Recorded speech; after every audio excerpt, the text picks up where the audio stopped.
So what I want to do is I want to turn things over to Catherine, who will begin to talk about what we've done and some of the things that we've learned so far. Great.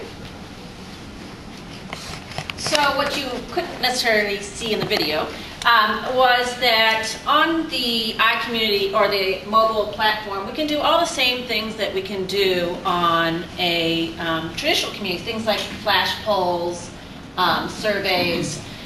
But when we sat down and started to think, we're going to have these clients come in, we're going to do some case studies, what kind of cool things could we do that would be different, that would really take advantage of the fact that people are going to be participating on their smartphone?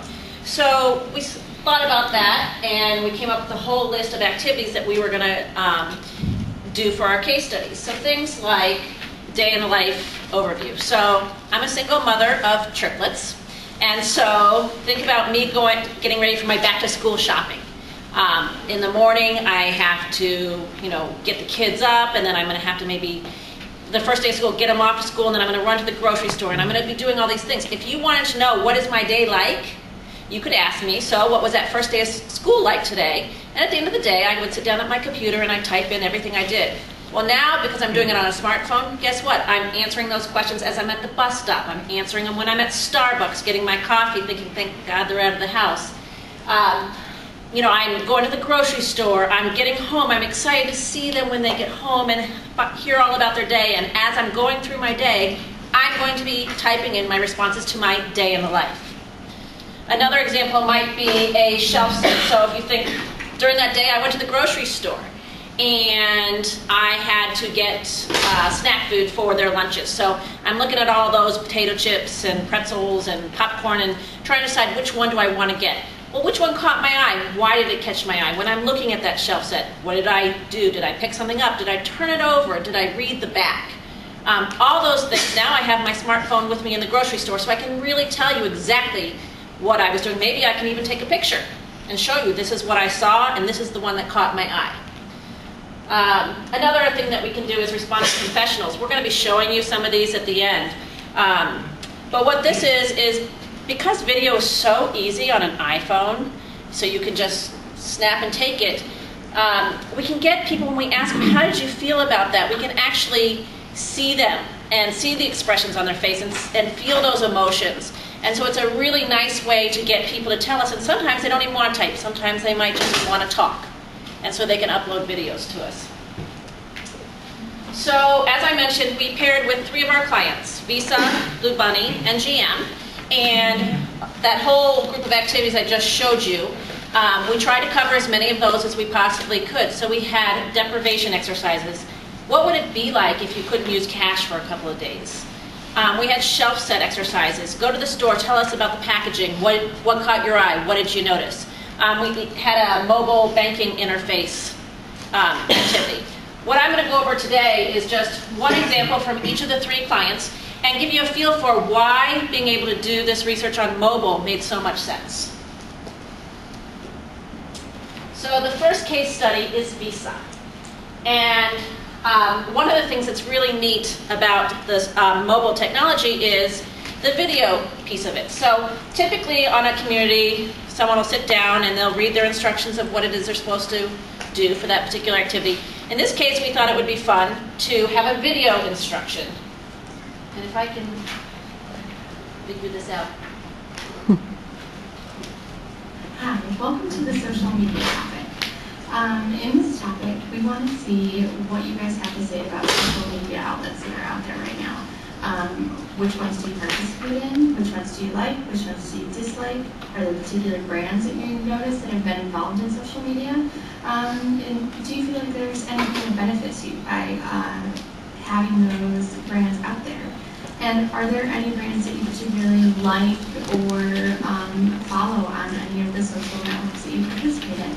So go ahead and start responding. We look forward to hearing your opinions. So that is Jen, and she's giving us the directions. People will, of course, see the directions just like typical. In this case, we had a flash poll, so we're asking them questions. Which of the social networking sites do you use? How much time do you spend on there? When you're there, are you just reading it, or are you posting? Are you interacting with the sites? And then sort of why are you there in the first place? What is the benefit for you? What are all those reasons? So we're going to collect all those in this flash poll. After the flash poll, then we're going to ask people to respond to a series of questions. Oops.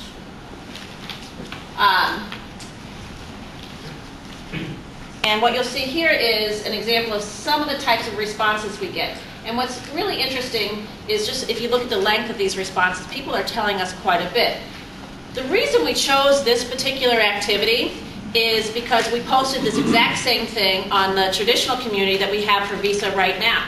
So I think it was maybe 2 months ago among our general consumer population, we posted this question.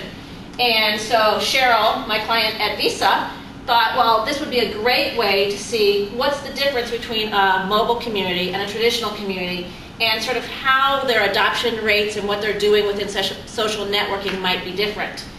So what did we find? Well, one of the things we found, and not surprisingly, is that these members on the mobile community are more engaged. So if we look at what happened in the traditional community, the one that we posted a few months ago, here's how people were using social networks, a fair amount, and they were, reading and posting and doing all that.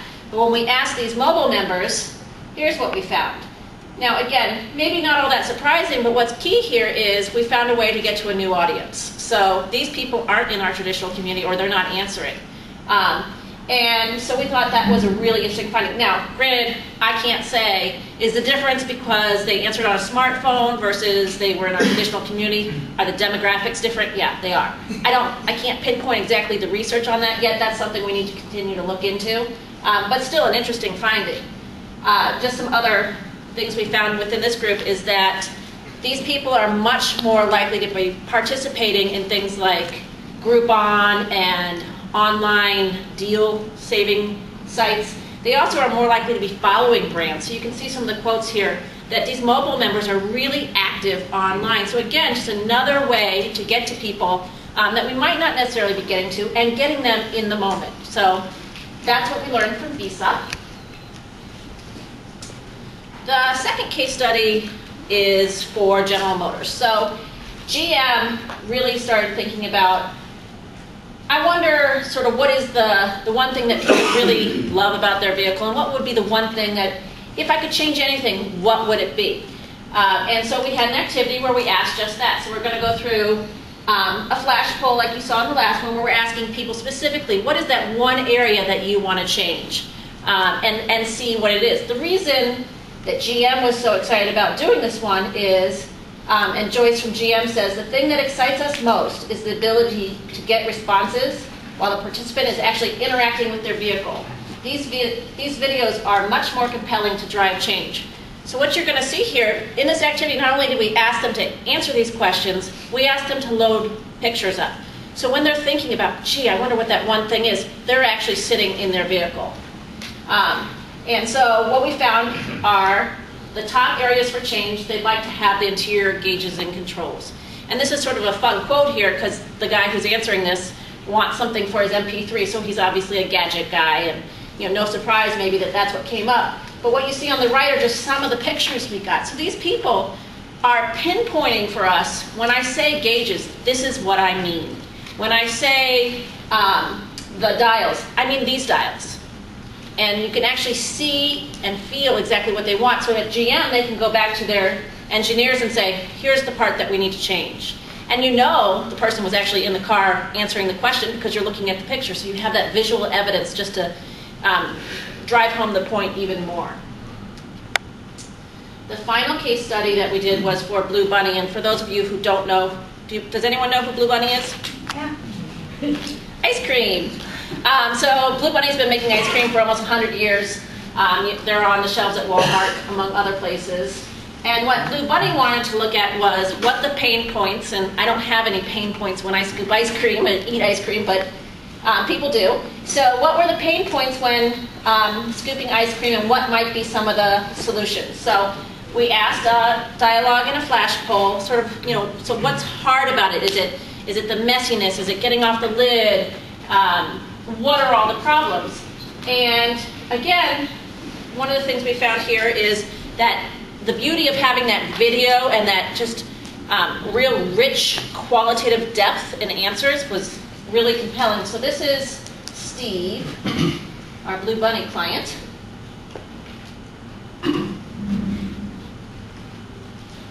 Technology is an incredible thing. This is one of the most exciting things to hit the research industry.